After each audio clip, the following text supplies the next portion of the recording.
예배에 참석하신 성도님들, 하나님께서 가정마다 크신 은혜와 복으로 충만케 하실 줄로 믿습니다.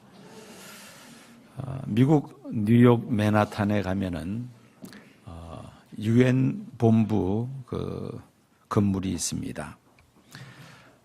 그 UN 본부 건물의 그 벽에 이사야서 오늘 본문 말씀 2장 4절 말씀이 새겨져 있습니다. 그리고 한 젊은 건장한 사내가 망치를 들고 칼을 치는 그런 동상이 또 있습니다. 바로 이사야서 오늘 본문 말씀 2장 4절 말씀을 벽에 새기고 또 그 말씀을 가지고 동상을 만든 것은 유엔을 만든 그 정신이 바로 이사야서 2장 4절 말씀을 구현하기 위함이라는 것입니다. 칼을 쳐서 쟁기를 만드는 광경, 무기를 녹여서 농기구와 문명의 이기를 만드는 것은 더 이상 전쟁이 없는 평화로운 세상을 만든다는 것입니다. 바로 UN 설립 취지가 이사야서 2장 4절의 말씀처럼 국가, 민족과 민족 간의 전쟁이 없는 평화로운 세상을 만들자는 것입니다. 한 8년 정도 더 된 것 같습니다. UN 본부를 이제 구경하기 위해서 뉴욕을 방문한 적이 있었습니다. 그때 누가 가이드를 해줬느냐면은 과거에 우리 시온교회 부목사로 있던 허연행 목사님이 이제 가이드를 해주셨어요. 그런데 조금 시간이 늦어졌습니다.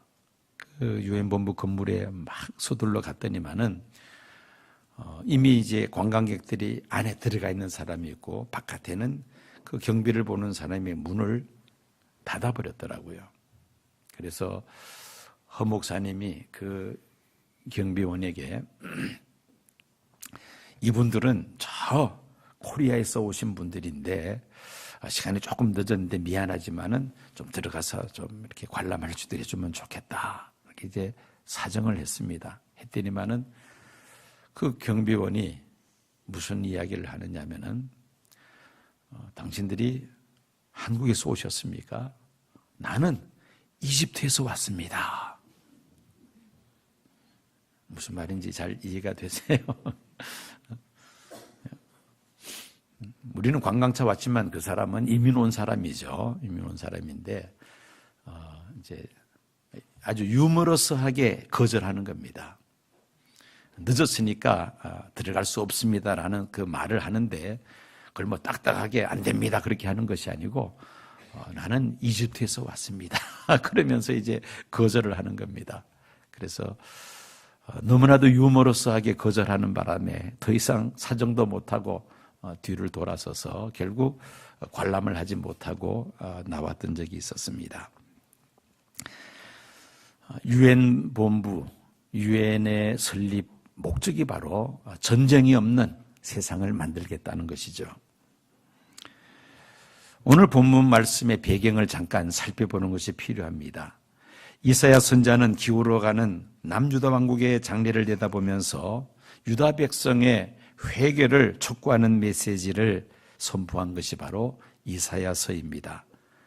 그는 당시 유다 왕국의 만연해 있는 우상 숭배로 인한 유다 백성들의 영적 타락과 그리고 정치적, 사회적 모든 재반 문제에 이르기까지 광범위하게 책망을 하면서 유다 왕국의 앞으로 환란이 닥치는 이유는 그들의 죄악으로 인하여 하나님과의 관계가 깨어졌기 때문이라고 그는 예언을 합니다. 그러면서 임박한 하나님의 심판을 예언을 합니다.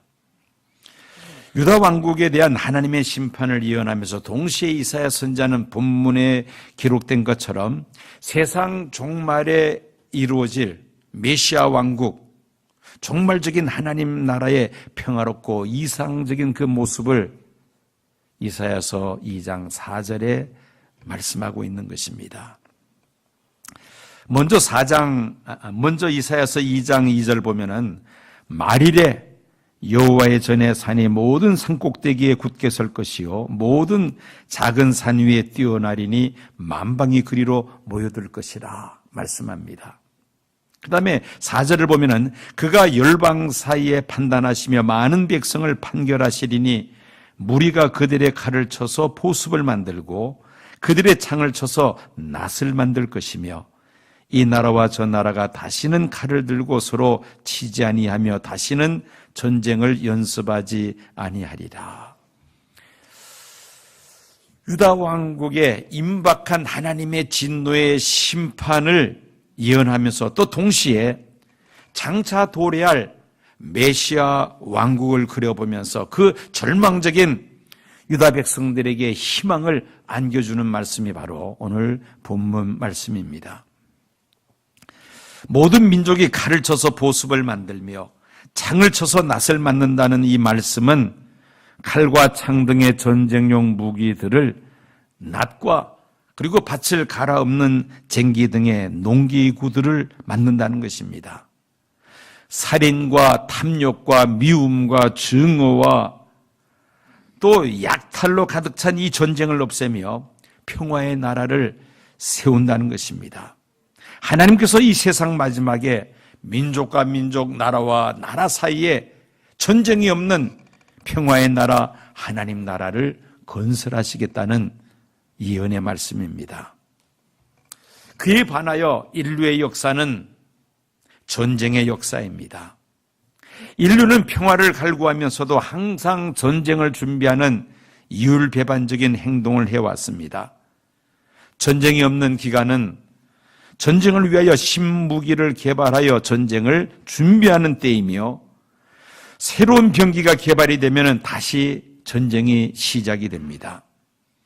인류의 역사 속에서 지구촌에 전쟁이 없던 기간은 불과 얼마 되지 않습니다. 오히려 평화를 지키기 위해서 군비를 증강시켜야 한다는 모순된 주장으로 많은 돈을 들여서 신무기들을 계속해서 개발해 오고 있습니다. 오래전에 유엔 대사가 유엔에서 발표하기를, 미국 유엔 대사가 유엔에서 발표하기를, 미국은 일본 히로시마에 쓴 원자탄의 61만 5,385배에 해당하는 핵무기를 가지고 있다고 말한 적이 있었습니다. 히로시마에 투하된 그 원자폭탄 하나로 10만 명의 사람을 죽였습니다. 그러면 현재 미국이 보유하고 있는 핵무기만 가지고서도 615개 인구를 살상할 수 있다는 것이죠. 전 세계 인간이 10번은 죽일 수 있는 그런 무기입니다. 그런데 미국만 가지고 있는 것이 아니죠. 소련이 가진 3,000여 발, 중국의 300여 발, 영국의 200여 발, 또 프랑스의 100발. 이것도 이 수치가 옛날 수치입니다. 이런 것들을 몽땅 쓴다면은 인류를 수십 번 죽이고도 남는 그 핵무기들이 지금 만들어져 있다는 것입니다. 역사학자 칼라일은 인류 역사는 투쟁과 전쟁의 역사이며 인류 문명은 도구와 무기의 발달에서 비롯되었다라고 주장을 합니다. 인류의 문명은 도구와 무기의 발달에서 비롯되었다. 여러분, 우리가 지금 스마트폰을 가지고 있는데 그 스마트폰에 GPS가 있습니다. 그 GPS가 최초 만들어지는 것은 전쟁용 무기로 만든 겁니다. 그것이 이제 우리 핸드폰에 들어와서 내비게이션으로 쓰고 편리하게 우리가 사용하고 있습니다. 독일 철학자 임마누엘 칸트는 영구한 평화는 무덤에서나 가능하다라고 말을 합니다. 영구한 평화는 무덤에서나 가능하다. 즉 영구한 평화가 있을 수 있다는 말입니까? 없다는 말입니까? 없다는 말이죠. 미국의 전쟁사 연구가인 퀸시 라이트 교수는 1480 780년에서 1964년까지 484년 동안 모두 284차례 전쟁이 있었다고 분석을 합니다. 그의 연구에 따르면은 대충 잡아서 2년에 한 번꼴로 새로운 전쟁이 터졌다는 것입니다. 그리고 한 번 전쟁이 발발하면은 약 4년 정도 평균 지속이 되었다는 것입니다. 우리나라 성공회대학 김재명 교수는 20세기에 들어와 각종 크고 작은 전쟁으로 사망한 사람들의 숫자는 통계마다 달라 정확하진 않지만 1억에서 1억 8천만 명 사이다라고 말을 합니다. 남북한을 합친 인구가 7천만이죠. 7천만의 2배가 넘는 사람이 지난 100년 동안 20세기 100년 동안 전쟁으로 살상이 되었다는 것입니다. 큰 전쟁들만 한번 짚어보면은 제1차 세계대전에서 1,500만 명, 제2차 세계대전에서 5천만 명, 그리고 한국전쟁에서 150만 명, 베트남 전쟁에서 120만 명이 전쟁으로 인하여 죽습니다. 자, 이렇게 많은 인명들이 전쟁으로 살상이 된다는 것입니다. 이처럼 인류의 역사는 전쟁의 역사라고 말할 수밖에 없습니다. 자, 그러면 과연 인류가 염원하는, 인류가 추구하는 그런 평화로운 세상은 언제 어떻게 이루어지는 것입니까? 가장 우리가 우선적으로 생각해야 될 것은 내 마음속에 이루어지는 평화의 나라를 생각해 봐야만 합니다. 구약 성경에서 평화를 히브리어로 샬롬이라고 합니다. 이 샬롬이라는 평화는 관계에서 오는 평화입니다. 유태인들은 인사할 때에 샬롬으로 인사를 나누죠. 샬롬. 우리나라는 과거에 인사할 때 뭐라고 인사했습니까? 식사하셨습니까? 아침에 만나면 아침 드셨습니까? 점심 때 만나면 점심 드셨습니까? 저녁 때 만나면 저녁 드셨습니까? 식사를 주제로 해서 인사를 나누었습니다. 그런데 유태인들은 인사할 때 뭐라고 인사를 한다고요? 샬롬, 평화라고 인사를 합니다. 이 말은 그만큼 유태인들의 역사에 이 샬롬, 평화가 없었다는 말입니다. 우리나라가 과거에 식사와 관련해서 인사를 했다는 것은 그만큼 우리가 못 먹고 못 살았다는 말이죠. 하루 세 끼 밥 먹기가 쉽지 않았다는 겁니다. 그처럼 유태인들이 인사할 때 샬롬이라고 인사하는 것은 유태인들에게 그만큼 평화가 없었다는 것입니다. 유대인의 역사는 전쟁의 역사요, 순환의 역사입니다.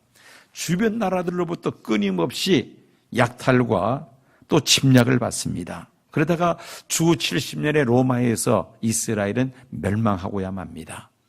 1900년 동안 나라 없는 민족으로 세계를 유리하다가 1948년에 다시 이스라엘은 팔레스틴의 나라를 재건하죠. 이제 그러면서 지금까지 이스라엘은 또 분쟁 속에서 그들은 하루하루 살아갑니다. 이스라엘 입장에서는 팔레스틴 땅이 하나님께서 그들의 조상들에게 약속하신 땅이고 수천 년 동안 살아온 땅인데 마땅히 이 땅은 우리 땅이다라고 들어와서 지금 이스라엘 유태인들이 살고 있습니다. 그에 반하여 지금 쫓겨난 팔레스틴 사람들은 우리가 1900년 동안 이 땅에 살았는데 느닷없이 땅을 내놓으라니까 이게 말이 되느냐? 팔레스틴 땅은 우리 땅이다. 그러면서 팔레스틴 사람과 유태인들의 분쟁은 지금도 계속되고 있죠. 주변 아랍 나라들과 이스라엘과의 또 분쟁이 계속 진행되는 가운데 있습니다. 자, 이렇게 봅니까? 정말 유태인들이 왜 샬롬이라고 인사하는지 그 이유를 우리가 알 수가 있습니다. 그만큼 평화가 없는 세상에서 그들은 살아왔고 지금도 살고 있다는 말입니다. 이 샬롬이라는 평화는 관계에서 오는 평화를 말합니다. 나 자신과의 관계, 나와 이웃과의 관계, 그리고 나와 하나님과의 관계, 여기서 이제 평화가 이루어져야 한다는 것입니다. 자, 이런 쌍방 간의 평화 관계가 형성이 되려면 가장 우선적인 것이 내 마음 속에 평화가 임해야만 합니다. 어떻습니까? 여러분들 마음 속에 평화롭습니까? 만약에 내 마음에 평화가 없고 세상 근심, 걱정, 염려, 불평과 원망들 또 불안하다 하면은 여러분들 스스로 자신을 이렇게 점검해 봐야 합니다. 뭐냐면은 내 마음 속에 있는 죄 문제가 해결되지 아니하면, 하나님과의 관계가 회복되지 아니하면 내 마음 속에 평화를 찾을 수가 없습니다. 비록 교회에 등록이 되어 있고 또 주일마다 와서 예배 드린다 하지만은 문제는 내가 하나님과 과연 평화를 누리며 살아가느냐, 이것이 가장 중요하다는 것이죠. 우리가 하나님과의 관계에서 평화를 누리지 못하는 가장 중요한 이유가 어디에 있습니까?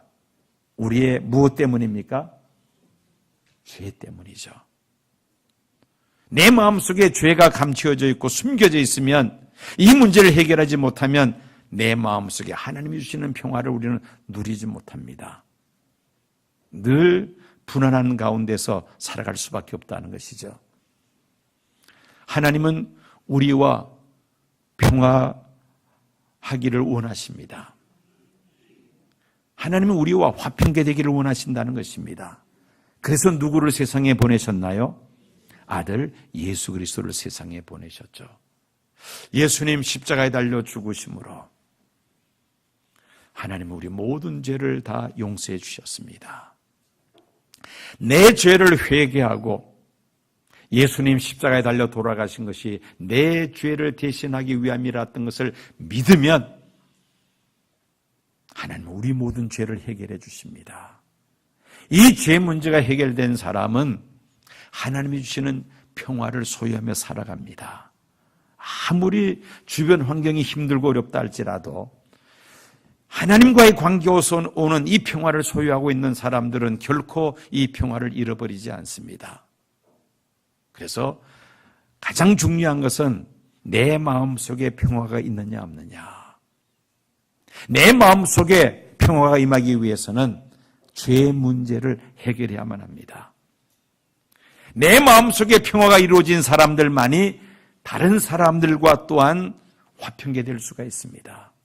평화를 누릴 수가 있다는 것이죠.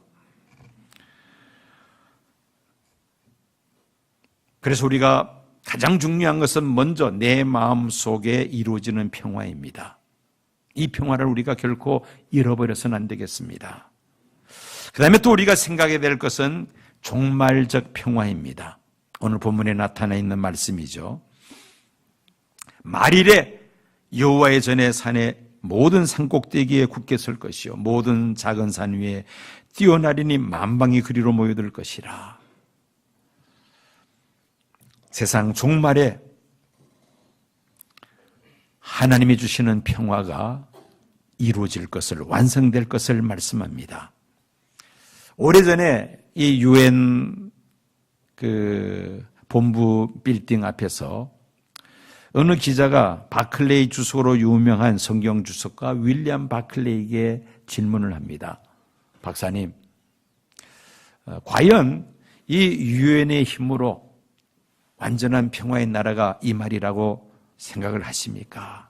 이사야서 2장 4절에 기록된 그 평화의 나라가 도래할 것으로 그렇게 생각하십니까? 라고 물어보니까 그때 바클레이가 대답했던 유명한 말이 있습니다. 이사야 2장 4절에 기록된 평화의 나라는 유엔의 힘으로나 인간의 힘으로 이루어지는 것이 아닙니다. 하나님의 방법으로, 하나님에 의해서 이루어지는 것입니다. 그렇게 대답을 했다는 유명한 일화가 있습니다. 이사야서 2장 4절에 예언하고 있는 그 영원한 평화의 나라는 하나님의 방법에 의해서 또 하나님에 의해서 이루어진다는 것입니다. 자, 이사야서 2장 2절에 보니까 언제 그 나라가 이루어지느냐 말일이라고 되어 있습니다. 여러분, 성경에서, 신구약 성경에서 말일이라고 한다면은 예수님 초림부터 재림까지를 포괄적으로 말일이라고 합니다. 다른 말로 말세라고 부르는 것이죠. 예수님의 초림부터 재림까지에 이르는 신약 시대를 말일이라 그렇게 이사야서는 말씀합니다. 그 말일에 여호와의 전의 산이 모든 산꼭대기에 굳게 설 것이요 만방이 그리로 모여들 것이라 했습니다. 여기서 여호와의 전의 산은 시온산을 가리키죠. 복음이 시온을 중심으로 확산될 것이라는 예언의 말씀입니다. 모든 나라와 민족이 복음에 대한 관심을 가지고 시온으로 몰려들 것이라는 말씀이죠. 여러분, 예수 그리스도의 복음이 어디서부터 출발합니까? 예루살렘에서 출발합니다. 오순절 마가의 다락방에서 성령 충만함을 받은 120명의 제자들이 나가서 복음을 전하는데 예루살렘과 온 유대와 사마리아와 땅끝까지 복음이 확산됩니다. 그 시작점이 바로 예루살렘이었다는 것입니다. 바로 이사야가 예언한 대로 예루살렘을 중심으로 복음이 확산이 될 것이며 모든 나라와 민족이 예루살렘으로 몰려올 것이라고 말씀했던 것입니다. 이사야서 2장 3절 보면은 많은 백성이 가며 이르기를 오라 우리가 여호와의 산에 오르며 야곱의 하나님의 전에 이르자 그가 그 도로 우리에게 가르치실 것이라 우리가 그 길로 행하리라 하리니 이는 율법이 시온에서부터 나올 것이요 여호와의 말씀이 예루살렘에서부터 나올 것임이니라. 구원이 바로 이 시온에서부터 나온다는 것입니다. 예수 그리스도로 말미암아 이루어질 하나님 나라에 대한 예언의 말씀입니다. 예수 그리스도의 복음의 진리 앞에 모든 나라와 민족들은 엎드려질 수밖에 없습니다. 예수 그리스도의 재림으로 인류가 그토록 그리던 평화의 왕국에 도래하며 다시는 전쟁이 없고 미움과 분노와 질병과 고통이 없는 영원한 하나님 나라가 완성될 줄로 믿습니다. 인류의 역사에는 두 가지 측면이 있습니다. 첫째는 아담과 가인 이후 인간이 만들어낸 역사는 곧 죄와 싸움의 역사이죠. 반면에 하나님께서 이루가시려는 역사는 평화의 역사입니다. 먼저 예수 그리스도를 통하여 하나님과 인간과의 평화를 회복하시고 나아가 인간 상호 간의 평화도 회복하려는 역사입니다. 예수 그리스도 초림으로 인간의 내면 세계와 이웃과의 관계에서 부분적인 평화가 이루어지며 예수 그리스도의 재림으로 다시는 분쟁이 없는 살인과 약탈과 분노와 미움과 눈물이 없는 영원한 평화의 왕국 하나님 나라가 완성될 줄로 믿습니다. 자, 이렇게 성경은 말일에 완전한 평화의 나라가 도래할 것을 말씀하고 있는데 이 평화의 나라를 소망하는 성도들은 이 세상에서 어떻게 살아야 합니까? 첫째는 평화의 나라를 간절히 사모하며 살아야 합니다. 이 지상에서 내가 무엇을 먹을까 마실까 입을까 세상에서 어떻게 하면 내가 즐기며 평안하게 살아갈까 여기에 우리가 포커스를 맞출 것이 아니라 평화의 나라를 사모하며 살아야 한다는 것입니다. 우리가 살고 있는 이 세상은 참으로 이율배반적인 모순된 세상이죠. 평화를 원한다고 하면서도 전쟁을 준비하는 그런 이율배반적인 역사입니다. 나라들마다 군비를 확충하며 전쟁 연습을 강화하고 있습니다. 평화를 위해서 이렇게 지금 한다고 말을 합니다. 이런 모순된 세상에서 우리 성도들은 두 발을 이 세상에 딛고 살아갑니다. 이 모순된 세상에 두 발을 딛고 살지만은 우리의 두 눈은 우리의 마음은 하나님 나라를 사모하며 살아야 한다는 것입니다. 우리가 사는 세상은 평화를 원한다면서도 끊임없이 전쟁하는 모순되고 이중적인 세상이지만은 우리 그리스도인들의 간절한 소원은 다시 분쟁이 없고 전쟁이 없는 평화의 나라이어야 한다는 것입니다. 두 번째로 하나님과 평화하며 이웃과 평화하며 살아야 합니다. 공동체 안에 너무나 두드러진 두 부류의 사람들을 발견합니다. 하나는 피스메이커이며 또 다른 하나는 트러블 메이커입니다. 피스메이커에 속한 사람들은 공동체 안에서 서로 하나 되는 일을 힘씁니다. 반면에 트러블 메이커에 속한 사람들은 공동체 안에서 서로 사람들을 이간시켜서 서로 불신하게 만들며 결국은 공동체를 허무는 역할을 합니다. 그것이 바로 트러블 메이커가 하는 일이죠. 우리는 성도들의 얼굴 표정에서 우리는 그 사람의 마음속에 평화가 있느냐 없느냐를 우리가 볼 수가 있습니다. 성도들을 통하여 평화를 느낄 수 있어야만 합니다. 저분을 보니까 정말 평화가 소중하다는 것을 내가 깨닫게 된다. 저분을 보면 내 마음이 평안해진다. 그런 느낌을 줄 수 있어야 되겠다는 것입니다. 평화의 나라를 사모하는 성도들은 하나님과 늘 평화를 누리며 살아갑니다. 그리고 이웃들과 화목합니다.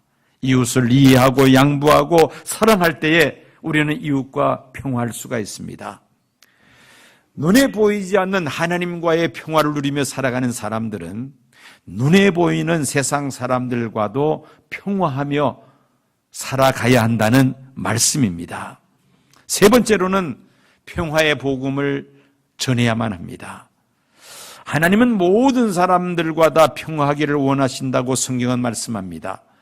골로새서 1장 20절 보면은 그의 십자가의 피로 화평을 이루사 만물 곧 땅에 있는 것들이나 하늘에 있는 것들이 그로 말미암아 자기와 화목하게 되기를 기뻐하심이라.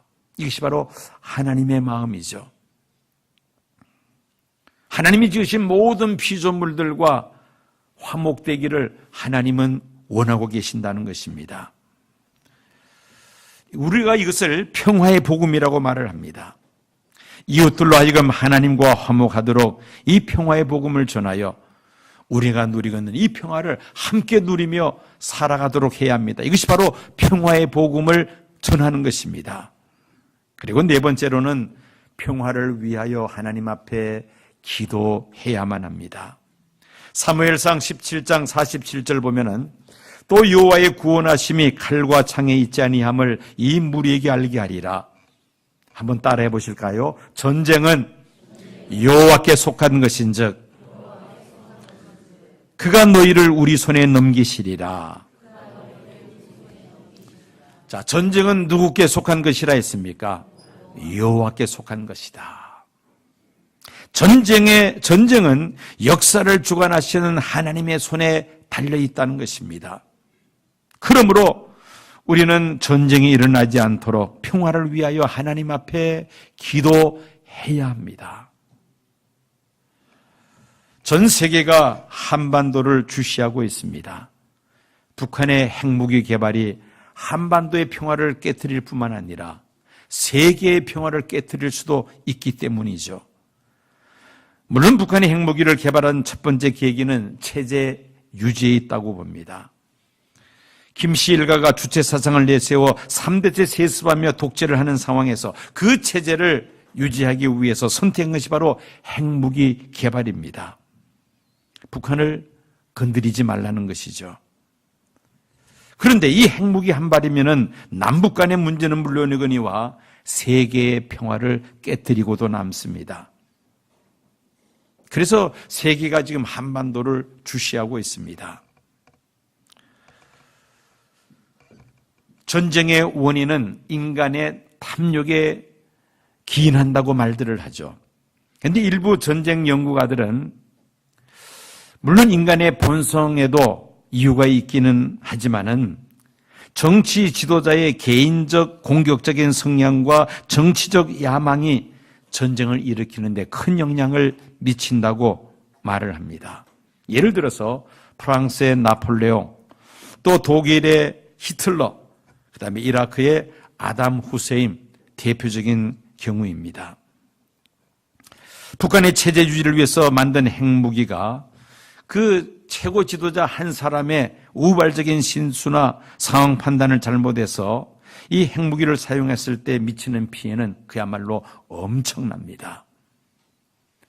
이런 것들이 바로 전쟁의 원인이 된다는 것입니다.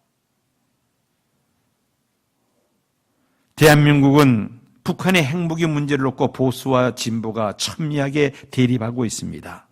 또 한반도를 에워싸고 있는 강대국들의 이해관계가 복잡하게 얽혀 있어서 과연 이 북한의 핵 문제가 어떻게 해결될 것인가 지금 예측하기가 무척 어렵습니다. 또 해결의 실마리가 좀처럼 보이지 않습니다. 이런 불안한 상황 속에서 우리 성도들은 어떤 마음 자세를 가지고 살아야 하겠습니까? 이런 전쟁에 그 연속되는 이 불안한 상황 속에서 이율배반적인 평화를 위해서 전쟁 준비를 해야 된다는 이 이율배반적인 이 땅에서 우리는 어떻게 성도들은 살아야 하느냐는 겁니다. 결국은 이 모든 것의 해결은 역사를 주관하시는 하나님 손에 달려있음을 우리가 알고 하나님을 의지하고 하나님 앞에 기도해야 할 것입니다. 예수님께서 말씀하셨습니다. 마태복음 5장 9절 보면은 화평케 하는 자는 복이 있나니 저희가 하나님의 아들이라 일컬음을 받을 것이며, 그러면서도 우리가 세상 살면서 우리는 화평케 하는 자가 되기를 힘써야만 합니다. 그러기 위해서는 먼저 내 마음속에 하나님이 주시는 평화가 우리 안에 가득 임해야 될 것이며, 그 평화를 가지고 우리의 이웃들과 평화를 함께 나누며 또 그들에게 평화의 복음을 전하기를 힘써야 할 것입니다. 그러면서도 또 우리는 하나님 앞에 기도해야 하겠습니다. 하나님, 이 한반도의 이 북핵 문제를 하나님께서 은혜롭게 해결시켜 주십시오. 전적으로 하나님을 바라보며 하나님을 의지해야 할 줄로 믿습니다. 이사야서 2장 4절에 있는 말씀, 그 하나님 나라는 반드시 이루어질 줄로 믿습니다. 예수님 다시 오심으로 이루어질 영원한 평화의 나라, 그 하나님 나라를 우리가 소망하면서 참으로 전 세계가 주시하는 이 한반도 우리가 살고 있습니다. 이 땅에 두 발을 딛고 살면서 정말 화평케 하는 자, 평화의 복음을 전하는 그런 하나님의 자녀들이 되어야 할 줄로 믿습니다. 말씀을 기억하시고